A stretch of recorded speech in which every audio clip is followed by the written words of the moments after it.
पाऊल पुढे हात समोर ह्या पादचारी सुरक्षितता मोहिमेमध्ये आम्ही सध्या शाळा आणि कॉलेजांची नावं नोंदवून घेतोय आणि त्यांच्याकडून आम्हाला अत्यंत उत्साहवर्धक प्रतिसाद मिळतोय. मी डॉक्टर अविनाश मोहरील, प्राचार्य सप महाविद्यालय पुणे. आणि फार छान मुवमेंट त्यांची आहे. पाऊल पुढे हात समोर अशा पद्धतीचा एक उपक्रम ते करतात. शाळांमध्ये हा उपक्रम राबवला गेला, विशेषतः केरळमध्ये हा अतिशय यशस्वी राहिला.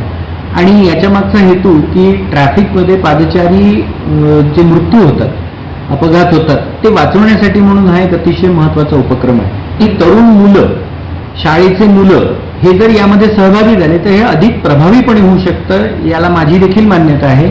आमच्याही महाविद्यालयात हा उपक्रम राबवण्याचा आमचा मानस आहे. माझी सगळ्यांना विनंती आहे की या उपक्रमाबद्दल निश्चित माहिती घ्यावी आणि याबद्दल जनजागृती करून यामध्ये जास्तीत जास्त सहभाग द्यावा, जेणेकरून वाढलेल्या ट्रॅफिकमुळे रस्त्यावर जाणारे जीव आपल्याला वाचवता येतील आणि एक मोठं काम आपण एका छोट्याशा कृतीमधून करू शकू. मी या उपक्रमाला मनापासून शुभेच्छा देतो आणि महाविद्यालयाला यामध्ये सहभागी केल्याबद्दल मी त्यांचे मनापासून आभार मानतो. धन्यवाद. थँक्यू.